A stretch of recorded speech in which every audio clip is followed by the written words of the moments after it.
नमस्कार.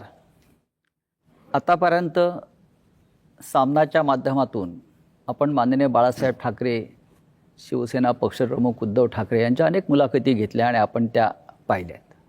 पण ज्या एका मुलाखतीची संपूर्ण महाराष्ट्राला आणि मराठी माणसांना प्रतीक्षा होती, ती मुलाखत आज आपण इथे घेतो आहोत. स्वतः शिवसेना पक्षप्रमुख उद्धव ठाकरे आणि महाराष्ट्र नवनिर्माण सेनेचे अध्यक्ष प्रमुख सन्माननीय राज ठाकरे हे दोघेही आपल्याकडे आज मुलाखतीसाठी आलेले आहेत. मी त्यांचं स्वागत करतो. महाराष्ट्राच्या राजकारणामध्ये सध्या फार मोठी उलथापालथ सुरू आहे. मुंबईसह 29 महानगरपालिकांच्या निवडणुका या महाराष्ट्र राज्याचं आणि मुंबईचं भवितव्य ठरवणार आहेत. आणि या मुंबईच्या भवितव्यासाठी माननीय उद्धवजी आणि राजजी एकत्र आल्याचं चित्र महाराष्ट्र पाहतोय. मराठी माणसाच्या मनात अनेक प्रश्न आहेत आणि तेवढाच आनंदसुद्धा आहे आपण एकत्र आल्याबद्दल. या मुलाखतीचं वैशिष्ट्य असं आहे की जशी मुलाखत संयुक्त आहे, म्हणजे आपण दोघे आहात, तशी ही मुलाखत घेण्यासाठी सुद्धा आम्ही दोघे, म्हणजे माझ्याबरोबर प्रसिद्ध दिग्दर्शक, कलाकार, सिनेनिर्माते महेश मांजरेकर आहेत. महेश मांजरेकरांनी इथे बोलवण्याचं कारण इतकंच की हा जो संयुक्त प्रकरण सुरू झालं आहे त्याची ठिणगी महेश मांजरेकरांनी त्यांच्या एका मुलाखतीत टाकली होती आणि तिथूनही सुरुवात झाली. त्याच्यामुळे मांजरेकरांनी इथे खास आमंत्रित केलं आहे. पण मांजरेकर इथे आज आहेत माझ्याबरोबर. ते एक मुंबईकर म्हणून, ज्यांना आपण कॉमन मॅन म्हणतो या मुंबईतला, त्या मुंबईकरांच्या मनात काही प्रश्न आहेत ते मांजरेकर मांडतील आणि आम्ही दोघे मिळून महाराष्ट्रातल्या या दोन धुरंधर नेत्यांशी चर्चा करू. उद्धवजी आणि राजसाहेब, आपण इथे आलात त्याबद्दल मी आपले आभार मानतोच. बऱ्याच कालखंडानंतर, म्हणजे म्हटलं तर 20 वर्षानंतर, जे आपण वारंवार म्हणतो आहे, आपण एकत्र येऊन आपण मुंबईवर आणि महाराष्ट्रावर चर्चा करतो आहोत. महाराष्ट्र या क्षणाची वाट पाहत होता आणि महाराष्ट्राच्या मनातला हा कॉमन प्रश्न आहे आणि तो दोघांनी त्याचं उत्तर दिलं पाहिजे. थोडक्यात की महाराष्ट्राला 20 वर्ष वाट का पाहावी लागली? मला असं वाटतं काही गोष्टी का घडतात, कशा घडल्या, काय झालं, मला असं वाटतं या गोष्टी आता सोडून दिल्या पाहिजेत. आणि मी त्या दिवशी महेश मांजरेकरांच्या मुलाखतीमध्ये मी सांगितलं होतं की कुठच्याही भांडणापेक्षा आणि वादापेक्षा महाराष्ट्र मोठा आहे आणि आज संकट महाराष्ट्रावरती आहे, मुंबईवरती आहे, महाराष्ट्रातल्या अनेक शहरांवरती आहे. आणि जे संकट आहे हे मराठी माणसाला समजलेलं आहे की काय प्रकारचं आहे आणि काय प्रकारचं राजकारण महाराष्ट्रामध्ये सुरू आहे. मला असं वाटतं की ती एकच गोष्ट ही या एकत्र येण्याचं सर्वात महत्त्वाचं कारण आहे. आज हा आमच्या अस्तित्वाचा विषय नाही आहे, आज हा महाराष्ट्रातल्या मराठी माणसाच्या अस्तित्वाचा विषय आहे. या विषयात अनेक वर्ष मी बोलतोय, उद्धवही बोलतोय या सगळ्या गोष्टींमध्ये. परंतु आज अशा एका वळणावरती ही निवडणूक आणि महाराष्ट्र येऊन उभा आहे की ज्याला आपण अभी नहीं तो कभी नहीं हे जे आपण नेहमी म्हणतो, तर ही परिस्थिती आज मुंबईवरती येऊन ठेपलेली आहे, ठाण्यावरती येऊन ठेपलेली आहे. खरं तर बघायला गेलं तर MMR रिजनवरती येऊन ठेपलेली आहे. MMR रिजन मी मुद्दामून बोलतोय. आणि त्या सगळ्या गोष्टींसाठी म्हणून आज आम्ही एकत्र येणं गरजेचं आहे. कारण आज नाही बरोबर आलो आणि आज या गोष्टींचा सामना नाही केला तर मला असं वाटतं महाराष्ट्र आम्हाला माफ नाही करणार. उद्धव साहेब, मला वाटतं राजसाहेबांच्याच भावना. मला असं वाटतं की राजने उत्तर जे दिले त्याच्यामध्ये एवढंच मी बोलेन, आम्ही दोन भाऊ एकत्र आलो आहे हा एक मुद्दा वेगळा आहे, भावनिक आहे. पण दोन भाऊ एकत्र येणं याचा अर्थ महाराष्ट्रातील प्रत्येक मराठी माणसाने एकत्र आलं पाहिजे. कारण महाराष्ट्र वाचवायचा असेल तर ठीक आहे, पक्ष, राजकीय मतं हे असतील, पण आपण मराठी आहोत, महाराष्ट्र आपला आहे. आणि आपण जर एकमेकांमध्ये वेगळ्या चुली मांडल्या तर महाराष्ट्र तोडणारे त्यांची पोळी भाजून जातील. पण एक प्रश्न कायम सगळ्यांच्या मनात आहे गेल्या 50-55 वर्षापासून, तो आतापर्यंत. महाराष्ट्र वाचवण्यासाठी किंवा मुंबईसह महाराष्ट्राचं रक्षण करण्यासाठी शिवसेना प्रमुखांनी शिवसेनेची स्थापना केली. आणि इतक्या वर्षानंतर सुद्धा म्हणजे संयुक्त महाराष्ट्राच्या लढ्याची उदाहरणं आपण नेहमी देतो. विशेषतः ठाकरे कुटुंब देत आलेलं आहे. मग राज्य असतील किंवा आपणही असाल की आतापर्यंत आपल्या प्रत्येक भाषणात हा विषय आला की संयुक्त महाराष्ट्र. तुम्हाला आत्ता या क्षणी संयुक्त महाराष्ट्राच्या वेळची परिस्थिती जाणवते का, की त्यावेळेला जसा मराठी माणूस मुंबईसह महाराष्ट्र राहण्यासाठी एकवटला होता, तेच वातावरण तुम्हाला आता दिसतंय का? अर्थातच दिसतं. याचं कारण तुम्ही एक गोष्ट बघितली पाहिजे याच्यातनं, की माननीय बाळासाहेबांनी या विषयावरती तर म्हणजे आपण ज्याला म्हणू आपण संयुक्त महाराष्ट्र समिती फुटली आणि त्याच्यानंतर 6-1 वर्षातच शिवसेनेची स्थापना झाली. परंतु जेवढे लोंढे किंवा जेवढे लोक आज महाराष्ट्रामध्ये येत आहेत, म्हणजे जर समजा तुम्ही आत्ता जर समजा तुम्ही बघितलं तर जवळपास रोज उत्तरेतनं 56 ट्रेन्स ह्या महाराष्ट्रामध्ये येतात रोज, आणि भरून येत आहेत आणि रिकामे जात आहेत. आज जर समजा तुम्ही ठाणे जिल्हा, एक जिल्हा जर समजा पाहिलात, बरोबर आहे, ठाणे जिल्हा हा मला असं वाटतं जगामधला एकमेव जिल्हा आहे की जिकडे ठाणे, नवी मुंबई, कल्याण डोंबिवली, भिवंडी, वसई, मी आता पालघर वेगळा पकडत नाही आहे, तो आपण एकच होता, तो आत्ता वेगळा झाला, परंतु पालघरमध्ये वसई, त्याच्यानंतर मीरा भाईंदर, त्याच्यानंतर म्हणजे वसई विरार आली, त्याच्यानंतर तुमची नवी मुंबई, अशा जवळपास 8-9 महानगरपालिका आहेत. आपण नीट जर समजा पाहिलं तर ह्याची सुरुवात, सगळ्या गोष्टींची सुरुवात होते ग्रामपंचायत, नगरपंचायत, जिल्हा परिषदा वगैरे, नगरपालिका, महानगरपालिका, आणि ह्या सगळ्या ज्या होतात महानगरपालिका, ह्या लोकसंख्येनुसार ह्या गोष्टी वाढत जातात. जर एखाद्या जिल्ह्यामध्ये जर समजा 8-9 महानगरपालिका जर समजा असतील, आज मुंबईमध्ये किती आहेत? 1. पुण्यामध्ये किती आहेत? 2. बाकीच्या सगळ्या जिल्ह्यांमध्ये काढून बघा 1-1. ठाणे जिल्ह्यामध्ये 8-9 महानगरपालिका, याचा अर्थ बाहेरून येणाऱ्यांचे प्रमाण आणि तेच प्रमाण मुंबईमध्ये वाढणं, नुसतंच मुंबईमध्ये प्रमाण वाढणं नव्हे, ज्या प्रकारची दादागिरी, की अशा प्रकारची वाक्य कशी येऊ शकतात की मुंबईचा महापौर आम्ही उत्तर भारतीय करणार, मुंबईचा महापौर आम्ही हिंदू करणार. हे कधीपासून सुरू झालं? मी गेले अनेक वर्ष ही गोष्ट सांगतोय की माणसं नुसती येत नाही आहेत, हे फक्त रोजीरोटीसाठी येत नाही आहेत, हे आपापले मतदारसंघ बनवत आहेत, आणि तेच चित्र आता दिसतंय. आणि जी जुनी जखम जी आहे ना, जुन्या ज्या गोष्टी आहेत ना, की मुंबई महाराष्ट्रापासून स्वतंत्र करणं, वेगळी करणं, हे जे जुनं स्वप्न आहे ते कसं पूर्ण करता येईल याच्यासाठीची ही सगळी खटाटोप या लोकांचा चालू आहे.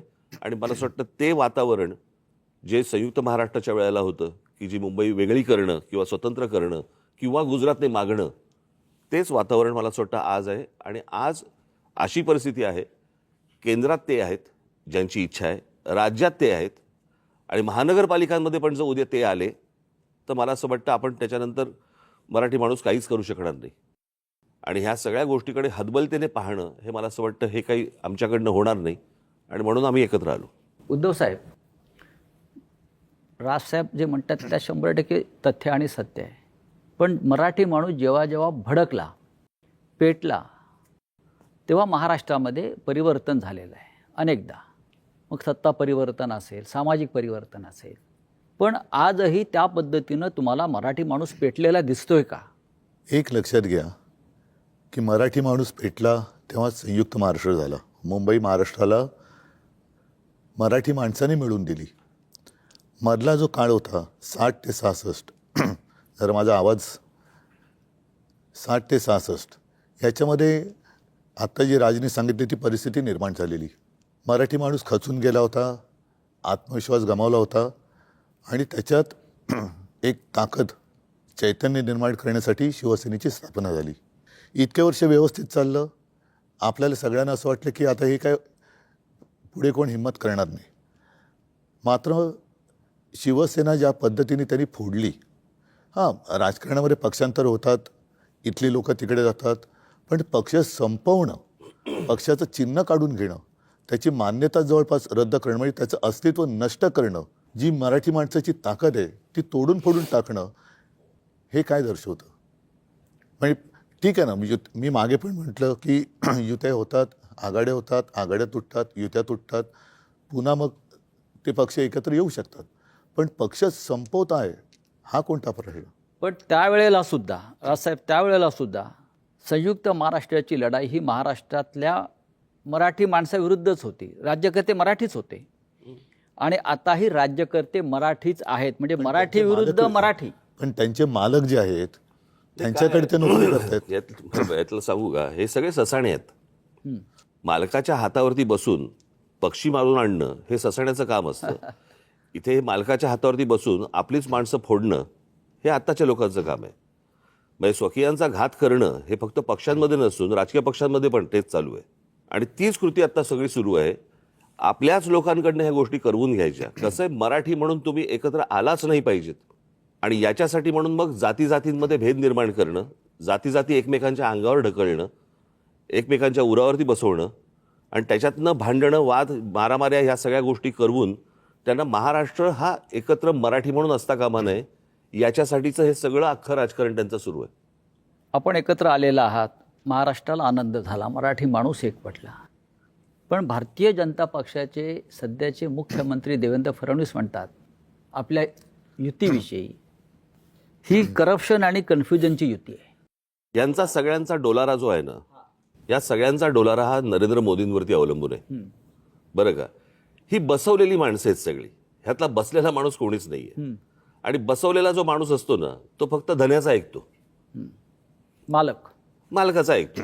त्याच्यामुळे मालक जे सांगेल त्याप्रमाणे काम करायचं, त्या सगळ्या गोष्टी करायच्या. त्याच्यामुळे मला काही त्यांच्या बोलण्याला काही लॉजिक आहे असं मला वाटत नाही. आणि भ्रष्टाचाराच्या गोष्टी तर फडणवीसांनी करूच नाहीत ना. ते बैलगाडी घेऊन गेले होते नाही का अजित पवारांच्या बाबतीत. कालच अजित पवार बोललेत ना. हो, अजित पवारांच्या बाबतीत बैलगाडी घेऊन गेले होते की हे पुरावे आम्ही घेऊन येतोय म्हणून. मग आता म्हणतायत की कोर्टात केस चालू आहे. अरे मग द्या ना ते पुरावे. कसं आहे, आपलं ठेवायचं झाकून, दुसऱ्याचं बघायचं वाकून, या लेवलला आता ते आलेत. तुमच्याकडे काय चालू आहे ते एकदा बघा. मी परवा दिवशीच्या पत्रकार परिषदेमध्ये म्हटलं नाही, या देशामध्ये कोणी राजकारणामध्ये सत्तेचा अमरपट्टा घेऊन आलेला नाहीये. सत्ता बदलत असतात, काळ ह्या सगळ्या गोष्टी बघत असतो. उद्या ज्या दिवशी हे बदलेल, तुम्ही टार्गेट आहात. मुख्य लक्ष तुमच्यावर आणि तुम्ही टार्गेट आहात. कशावरती? म्हणजे ही चाटम मंडळी जी आहेत भाजपमधली, ज्यांना तुम्ही चाटम म्हणता, ते तुमच्या प्रश्नामध्येच उत्तर आलं ना. तर जसं कन्फ्यूज आणि करप्शनची युती म्हटलंय. नाही, करप्शन त्यांचं म्हणणं करणारे- की अनेक वर्ष आपली सत्ता आहे आणि त्याच्यामध्ये सहभागी होते. होय. नाही, माझ्या मनामध्ये असा प्रश्न आहे की त्याने असा आरोप केलाय की 3 लाख कोटीचा भ्रष्टाचार झाला. महापालिकेत एवढे पैसे असतात नाही, मी सांगतो. आणि जर एवढे पैसे असतील तर मग हे आमदार 50-50 कोटीला का पळून गेले? हे मला एकच मिनिट. पहिली गोष्ट म्हणजे मला ना त्या गोष्टीबद्दल एक जरा बोलायचंय की तो जो एक चालू होतं ना 50 खोके 50 खोके 50 खोके, मला असं वाटतं लोकांना नीट समजून सांगणं आवश्यक आहे. हे 50 खोके 50 खोके हा विनोदाचा भाग नाही. 50 खोके म्हणजे 50 कोटी रुपये झाले. 50 कोटी. 40 आमदार म्हणजे 2000 कोटी रुपये झाले. म्हणजे 40 आमदारांचे 2000 कोटी हे कुठून आले, कसे आले? भ्रष्टाचारातून, घोटाळ्यातून.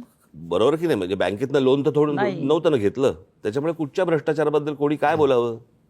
मला एक बेसिक, आता 3 वर्षामध्ये कॉर्पोरेशनची इलेक्शन झालीच नाही. आज जो हे चालू ना मुंबई, मग 3 वर्षात मुंबई धोक्यात नव्हती का जेव्हा इलेक्शन झालं? माझे एक मुंबईकर म्हणून मी आज जेव्हा घरातनं बाहेर पडतो ना, तर मला खरं सांगू तर मला लाज वाटते की माझी मुलं ह्या शहरात वाढणार आहेत.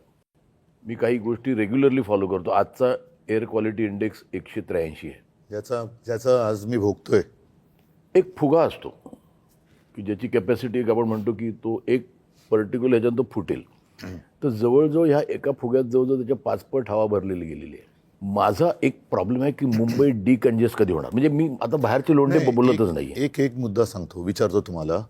तुम्ही इतके वर्ष मुंबईत राहतात. माझा आणि राजचा जन्म मुंबईतला आहे.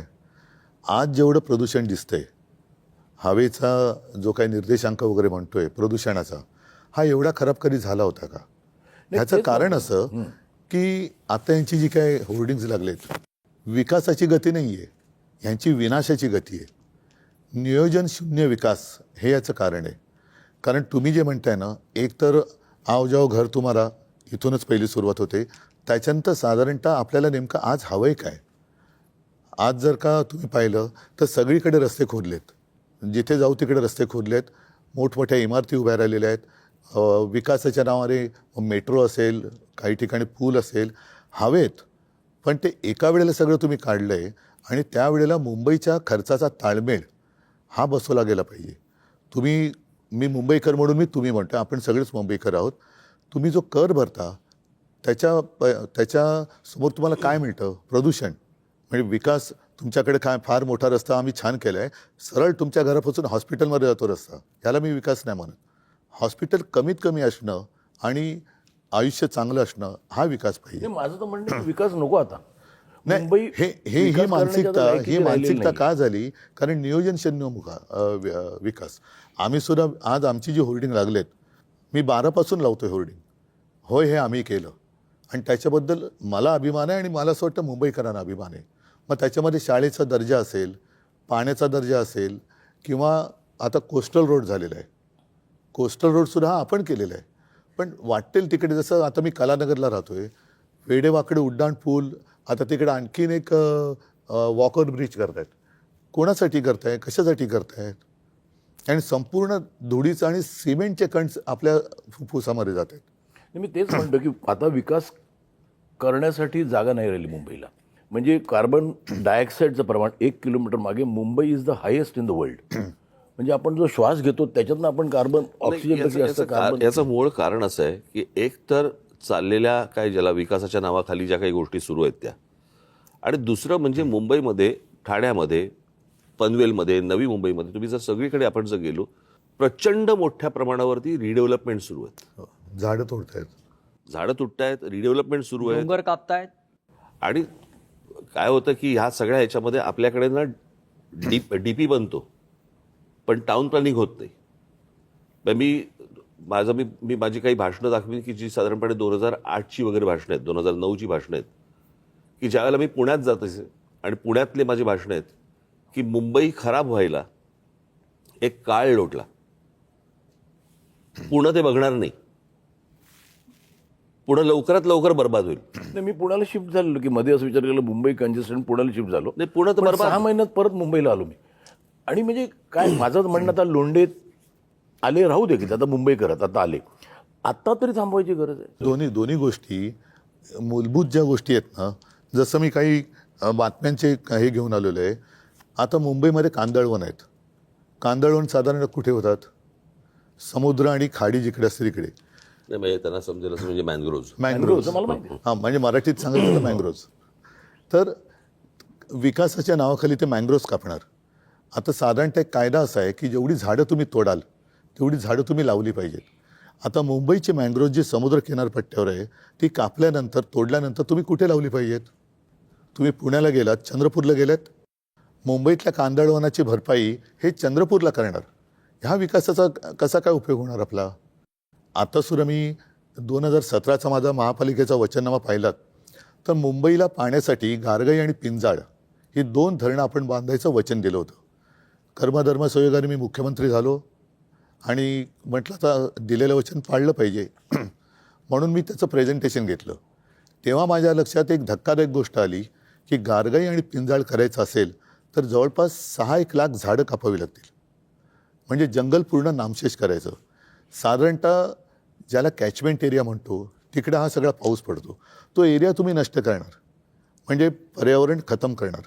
आता ते खतम केल्यानंतर जो काही खर्च होणार तो खर्च केल्यानंतर आपण पुन्हा पावसावरती अवलंबून राहणार. परत तेही पाणी आपल्याला उद्या जाऊन कमी पडणार, कारण तुम्ही म्हणता तसं दुसऱ्या बाजूनी लोंढे येतच राहणार. त्याला पर्याय म्हणून आम्ही समुद्राचं पाणी हे पिण्यायोग्य करण्याचा प्लांट मी मुख्यमंत्री असताना पायलट प्रोजेक्टला गो हेड दिला होता. आणि हा पायलट प्रोजेक्ट आत्ता कालच्या डिसेंबरमध्ये पूर्ण झाला असता. त्या पायलट प्रोजेक्टमधनं आज तानसातनं जेवढं पाणी दर दिवशी मिळतं 400 MLD तेवढं पाणी आपल्याला मुंबईकरांना त्या समुद्रापासून कालच्या डिसेंबरमध्ये उपलब्ध झालं असतं. त्यांनी तो प्लांट बाजूला टाकला आणि कॉन्ट्रॅक्टरसाठी परत एकदा गारगाई पिंजाळला हात घातला. आरेच्या जंगलाला मी संरक्षण दिलं होतं मेट्रोच्यासाठी. अरे मी पण केलं ना, मेट्रोचं लोकार्पण मी पण केलं, मेट्रो 2चं. माझं म्हणजे म्हणणं होतं म्हणजे सरकारचं की तुम्हाला कारशेडसाठी आरेचं जंगल कापण्याची गरज नाही. कांजूर मार्गला होऊ शकतं. आता याने काय केलं, हट्टापायी आरेचं जंगल मारलंच प्लस कांजूर मारला करतात. कशासाठी करता हे? उद्धव साहेब म्हणजे दोन्हीकडे नाही, नाही, माझं कॉन्ट्रॅक्टर माझा प्रश्न हा आहे की इथे मुंबईत राहणारा सफर करून करतोय तो आपण- मिडल क्लास, नाही मिडल क्लास करतो. आज ज्या बिल्डिंग होतात तिकडे 24 तास पाणी असतं. आज माझे छोटे मिडल क्लास जिथे राहतात नक्कीच. त्यांना 2 तास सकाळी पाणी, 3 तास सकाळी पाणी. तो जो एक भाग आहे ना की किती क्राऊड का मुंबईत. बरं, आज मला बाहेर पडलो तर जिथे मला 10 मिनिटं लागत होती तिथे आज मला 1 तास लागतो. तर डिकन्जेस्ट करणं, माझं असं म्हणणं आहे की लोकांना तर सांगा की मुंबई आहेत ते राहू दे की. म्हणजे मी म्हणतो आले ते आले, आता समजा ते मुंबईकरच झाले, पण आहेत त्यांना एक समजायला पाहिजे की आता जागा नाही. 51 लाख गाड्या आहेत मी एक सांगतो तुला मुंबईत. काय आहे, मला असं वाटतं की ह्या काही गोष्टींकडे राजकीय पक्ष म्हणून न बघता मला असं वाटतं राज्य म्हणून पाहणं गरजेचं आहे. काय आहे, 4 प्रकारच्या जागा असतात. एक केंद्र सरकारची जागा असते, एक राज्य सरकारची जागा असते, एक महानगरपालिकेची जागा असते आणि एक खाजगी जागा असते. बरोबर? आता गोदरेजची खाजगी जागा आहे, तिकडे तुम्हाला एकही झोपडी मिळणार नाही. पण केंद्र सरकारच्या, राज्य सरकारच्या आणि महानगरपालिकांच्या, बरोबर, या ज्या सगळ्या जागा आहेत याला आईबापच नाही. म्हणजे आज कित्येक वेळेला अशा अनधिकृत गोष्टी या पाडल्या गेल्या आणि नंतर तिकडचे कोणीतरी अधिकारी त्यांना त्याच्यावरती ज्या प्रकारचा ज्याला वचक पाहिजे तो वचक मला असं वाटतं की येणं गरजेचं आहे. तो कोणी म्हणजे तो उद्या आम्ही आणू, उद्या कोणी राज्यातली लोक असतील त्यांनी आणावा, उद्या राज्यात आम्ही आलो तर आम्ही आणू. पण मला असं वाटतं की तुम्ही जे बोलताय ते अत्यंत योग्य आहे की जागा संपलेली आहे. बरोबर? आता साधी गोष्ट, आपण समजा प्रदूषणाची गोष्ट बोललो, प्रदूषणाची, तर मुंबईमध्ये हीच हालत आहे, मला मान्य. परंतु आज दिल्लीमधली हालत काय? तिकडे 200च्या वर आहे इक्वालिटी. बरोबर की नाही? आणि आज दिल्लीमध्ये जर समजा आपण बघितलं तर केंद्र आणि राज्य अशा दोन्ही गोष्टी तिकडे आहेत. राजसाहेब, तुम्ही एक फार नाही, महत्वाचा मुळामध्ये- मुद्दा आता मांडला. नाही, मुळामध्ये राज्यकर्त्याचं प्रेम हे राज्यावरती असायला पाहिजे, सत्तेवरती असतं का म्हणे. सत्तेसाठी वाटेल ते करायचं आणि बट्ट्याबोळ झाला की हात वर करायचे. आता तुम्ही मला सांगा, मुंबईमध्ये आपण राहणार आहोत. दुर्दैवाने मी असं म्हणेन की आजचे राज्यकर्ते हे मुंबईकर नाही आहेत. जरी मराठी आहेत, महाराष्ट्रातले असले तरी त्यांना मुंबईकरांसाठी किंवा त्यांच्या शहरांसाठी काही पडले का, त्यांच्या नागरिकांसाठी? इथे ते फक्त कॉन्ट्रॅक्टरसाठी काम करतात. इथे 2 महत्त्वाचे प्रश्न उपस्थित झालेले आहेत. एक तर आता राजसाहेबांनी जो मुद्दा सांगितला, जमीन केंद्र सरकारची आहे, राज्य सरकारची आहे, खाजगी आहे. पण आज मुंबईसह महाराष्ट्रातल्या जमिनींचा मालक मोदींचा लाडका उद्योगपती झालेला आहे. एकेकाळी आपल्या महाराष्ट्रात, देशामध्ये विनोबा भावेंनी घोषणा दिली होती, सब भूमी गोपाल की. आज सब भूमी अदानी की. मुंबई वाचवायची असेल तर हे जे आपल्या मुंबईच्या मोक्याच्या जमिनी गिळंकृत करण्याचे जे काम चालू आहे, जे आपल्या जाहीरनाम्यात सुद्धा आहे, वचननाम्यात सुद्धा तो आपण मुद्दा घेतला आहे, हे आपण कसं करणार? मुंबई वाचवायची असेल तर आधी आपल्या महत्त्वाच्या मोक्याच्या जमिनी, धारावीसह मिठागरं असतील, टोल नाके असतील, हे आज एका उद्योगपतीच्या नाही, घशात आज- घालण्याचं आज- काम केलेलं आहे. नाही, आज त्यांना अडवणारं कुठे प्रशासनमध्ये नाहीच आहे ना. केंद्रातनं ऑर्डर आली, जसं मगाशी राज म्हणाला, हे ससाणे बसलेले आहेत, ते जागा दाखवतात आणि ते जागा घेऊन त्या याच्या घशात घालतात अदानीच्या. मूळ महापालिका आता एक शेवटचं ठिकाण राहिलेलं आहे की जिकडे ठामपणाने त्यांना नाही सांगणार कोणतरी नाही, पाहिजे. माझा तोच मुद्दा आहे की आपण जे म्हणतो की ह्या महापालिकेवरती भगवा फडकला पाहिजे किंवा मराठी माणसाची ताकद इथे आली पाहिजे, म्हणजे सत्ता आली पाहिजे. ही सत्ता आल्यावरती प्रश्न संपतील का? जे प्रश्नासाठी आपण आता उभे आहोत, मी तुम्हाला आपण एकत्र आलेला मी एक गोष्ट सांगतो. आणि सगळ्यात मोठं संकट हे गौतम अडाणी मुंबई गिळतोय भाजपच्या माध्यमातून. मी याच्याबद्दल एक गोष्ट बोलतो. हा, मला असं वाटतं की मुंबई महानगरपालिका याची मुदत संपली 2022ला आणि 2022लाच मला असं वाटतं उद्धव सरकार गेलं. बरोबर? त्याच्या आधी महापालिका विसर्जित झाली होती. आधी म्हणजे कधी मग 21ला, 6 महिन्या अगोदर. एक त्या माझं जूनमध्ये सरकार पाडलं, मला वाटतं मार्च. 4-5 महिन्या अगोदर, बरोबर, तेव्हा मुदत संपली. 22 त्याच्यानंतर 25 पर्यंत, 4 वर्ष झाली आता. या 26. 25 पर्यंत, आज 26 कधी 26ला आज जानेवारीमध्ये निवडणूक होते. इतकी वर्ष का गेली? मी माझ्या पुढच्या काही भाषणांमधनं किंवा माझ्या काही इंटरव्ह्यूमधनं मी ते तुम्हाला नीट सांगणार आहे की ह्याचं काय प्लॅनिंग चालू होतं आणि 24 ते 25 मध्ये काय झालं. एका वर्षात काय झालं हे मी तुमच्यासमोर आणणार आहे. मी आत्ता नाही बोलत या विषयात, परंतु हे काय प्रकारचं प्लॅनिंग आणि कशासाठी या निवडणुका पुढे ढकलत आज 26 पर्यंत आल्यात ते मी तुम्हाला सांगणार आहे नंतर. ही माणसं जी आहेत ना, ही म्हणून मगाशी मी म्हटलं ना, ही बसवलेली माणसं आहेत. आणि तू म्हणतोस की हे जागा दाखवतात, हे जागा नाही दाखवत. ते जागा पाहतात, तेच ह्यांच्याकडे ते. सह्यांसाठी फक्त फायली येतात की ह्याच्यावर सही कर. आता आपल्याच लोकांना, आपल्याच इकडच्या मराठी लोकांना समजत नाही होत आपण काय करतो हे त्यांना नंतर कालांतराने समजेल की त्यांनी आपण काय महाराष्ट्राचं घोडचुका डेथ वॉरंट केल्या. काढलेलं नाही आहे. नाही, एक मिनिट. आपल्या सहीनं मराठी संजय. माणसाच्या सहीनं मराठी माणसाचं डेथ वॉरंट काढलं. आणि तसं त्यातलं कसं आहे, एकच मिनिटं, की देवेंद्र फडणवीस नागपूरचे, अजून बाकीचे सगळे बाहेरचे. मी एकदा ना, एकच गोष्ट म्हणून सांगतो, मी एकदा स्वित्झर्लंडला गेलो होतो. आणि स्वित्झर्लंडला गेल्यावरती मी तो देश पाहत होतो. आणि तो देश सगळ्या काय गाड्या फिरत आहेत, सगळ्यांकडे उत्तम नोकऱ्या आहेत, सगळे सुंदर रस्ते आहेत, उत्तम निसर्ग आहे, सगळं व्यवस्थित छान. तो सगळा देश पाहताना मला पहिला मनात प्रश्न आला, इथला विरोधी पक्ष काय करतो.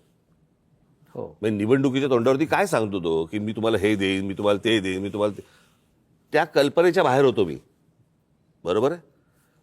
मुंबईमध्ये मुंबईकरांना काय पाहिजे हे मला असं वाटतं मुंबईत तुम्हाला तिथे जन्माला आल्याशिवाय कळणार नाही. बाहेर येऊन ज्यावेळेला तुम्ही ती एखादी गोष्ट बघता, शहर बघता किंवा एखादा देश बघता ना, तुम्हाला समजणारच नाही तिथले प्रश्न काय ते. आता उदाहरणार्थ समजा तुमचा कुठचा काय गृहनिर्माण मंत्री किंवा अजून कुठचा PWD मिनिस्टर किंवा अजून कोणतरी हे बाहेरचे ज्यावेळेला येतात, ते ज्यावेळेला मुंबईत येतात त्यावेळेला त्यांना प्रश्न पडतो, सारा प्रॉब्लेम काय शहराचा. रस्ते आहेत, हॉस्पिटल आहेत, दिवे आहेत, शाळा आहेत, कॉलेजेस आहेत, पाणी आहे 24 तास. इथले प्रॉब्लेम काय आहेत. कारण तो कंपॅरिझन करतोय त्याच्या रस्त्यांशी, त्याच्याकडच्या लोडशेडिंगशी, त्याच्याकडच्या सगळ्या गोष्टींशी. त्याच्यामुळे हे सगळे प्रॉब्लेम होतात. तुमची मानसिकता कशी आहे. माझं जे आता मी इथे मुंबईकर म्हणून बोलतोय, आता हे पॉलिटिकल बाजूला ठेवून, की मला जे बाहेर पडल्यावर प्रश्न पडतात ते, की आज आई भीक मागू देत नाही की वडील चोरी करू देत नाही, अशी परिस्थिती फक्त मिडल क्लासची आहे. त्या मिडल क्लाससाठी काय म्हणजे आज आपण म्हणतो की बाहेर रस्त्यावर फिरा, फुटपाथ. आता आम्हाला लहानपणी सांगायचं की the pedestrian should walk on the footpath. नाहीच आहेत फुटपाथ, चालणार कुठे. आज शाळांचे एवढे प्रॉब्लेम आहेत. माझं म्हणणं आहे की कॉर्पोरेशनकडे एवढ्या शाळा आहेत, त्या एवढं बजेट आहे मुंबई कॉर्पोरेशनचं, त्या अत्याधुनिक का केल्या जाऊ नये. आता कसं आहे, आणि आज डिजिटल एज्युकेशन झालं आहे. असंही नाही की टीचर्स चांगले पाहिजे, आम्हाला टीचर्स चांगले मिळत नाही. तर आज एक म्युन्सिपाल्टी शाळेत जाताना मला मुलाला पाठवताना मला लाज नाही वाटता का. मग ते त्यांच्या बरोबरीने का नाही करता येत. कारण होऊ दे की आता मुलांना एअर कंडिशनमध्ये बसायची सवय आहे. नाही, याच्याबद्दल एक नक्की सांगेन. हां, अगदी एअर कंडिशन नसेल, पण साधारणतः 2010 पासून मी अभिमानाने सांगेन की देशामध्ये मुंबई महानगरपालिका ही एकमेव महानगरपालिका असेल की तिने अत्याधुनिक यंत्रणा किंवा सुविधा वापरायला लागले. व्हर्च्युअल क्लासरूम म्हणजे काय केलं आम्ही, साधारणतः एका विषयामध्ये महापालिकेच्या शाळेमध्ये एक चांगला शिक्षक किंवा शिक्षिका कोण आहे त्यांना बोलवण्यात आलं आणि एका स्टुडिओतून 10वीच्या विद्यार्थ्यांना एका स्टुडिओतून त्या शिकवायच्या किंवा शिकवतात. आणि हे शिकवणं म्हणजे मन की बात नाही, प्रश्नोत्तर होतात. आज मी जे तुम्हाला सांगितलं ना की याच्यामध्ये आम्ही पुस्तिकाच केलेली आहे. आणि तुम्ही म्हणाला त्याच्यात जवळपास 1300 शाळा आपल्या मुंबईमध्ये आहेत महापालिकेच्या.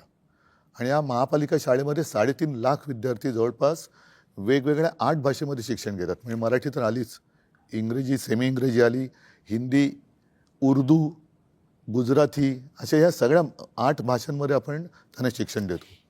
आणि ही साधारणतः 2010 साली सिस्टीम सुरू केल्यानंतर 2014-15च्या सुमारास आम्ही 8वी ते 10वी म्हणजे जे शिवसेना प्रमुखांचं एक स्वप्न होतं की विद्यार्थ्यांच्या पाठीवरती किती ओझं आहे, तर तो अभ्यासक्रम आम्ही सिम किंवा सिममध्ये आणला. एक सिम कार्ड असतं ना फोनवर टाकायचं आणि ते टॅबमध्ये टाकून द्यायला लागलो.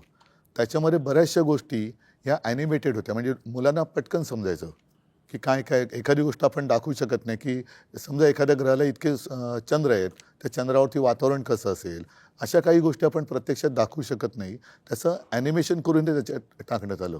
त्याचा परिणाम असा झाला की महानगरपालिकांच्या शाळांचा रिझल्ट हा जवळपास 100%च्या जवळ आला.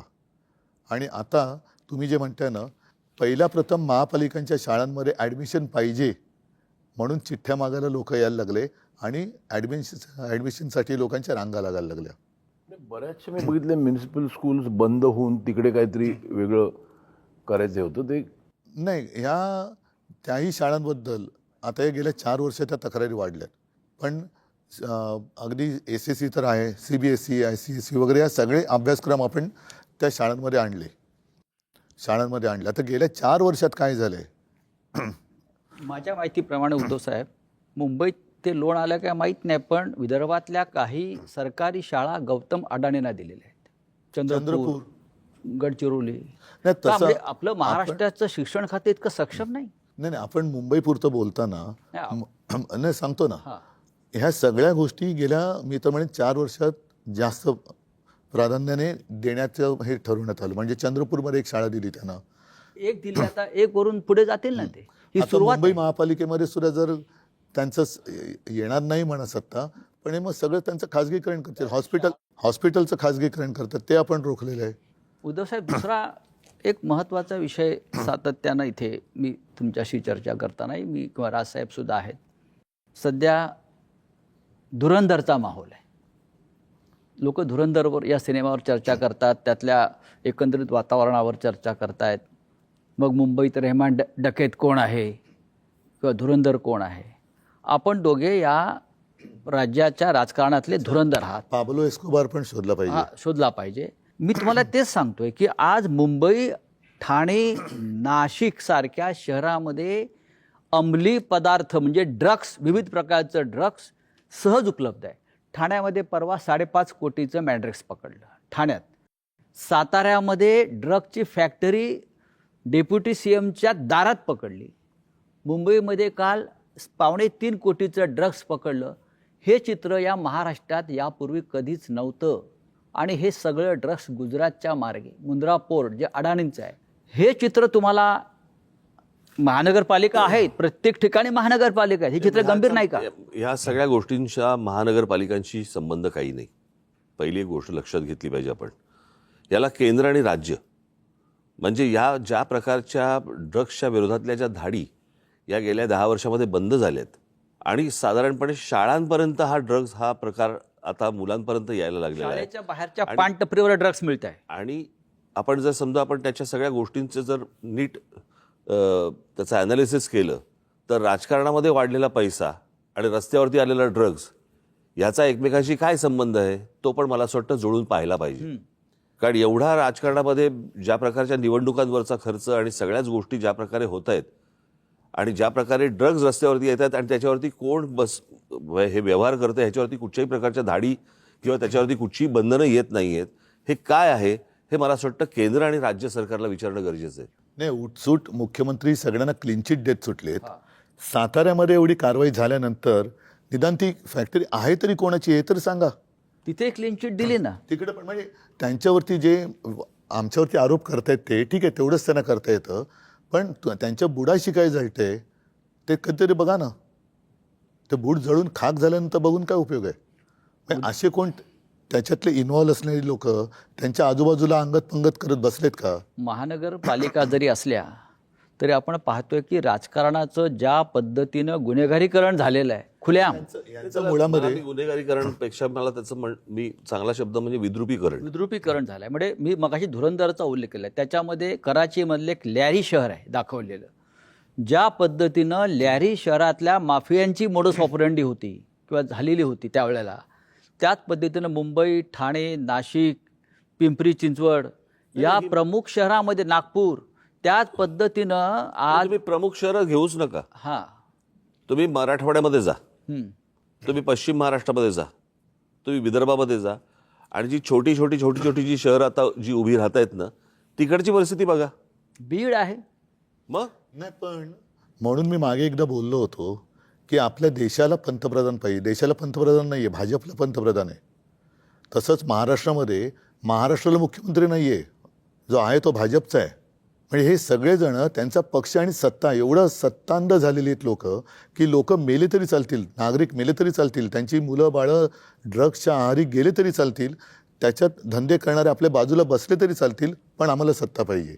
ही जी काही वृत्ती याच्यावरती आपण काय बरं. करणार? नाही, ठीक काय आहे, म्हणजे- आपल्याकडे कायदा सुव्यवस्थेचं खातं नाहीये, आपल्याकडे सरकार नाहीये, नाही, पण याच्यासाठी- आपल्याकडे जनसंघटन आहे ना.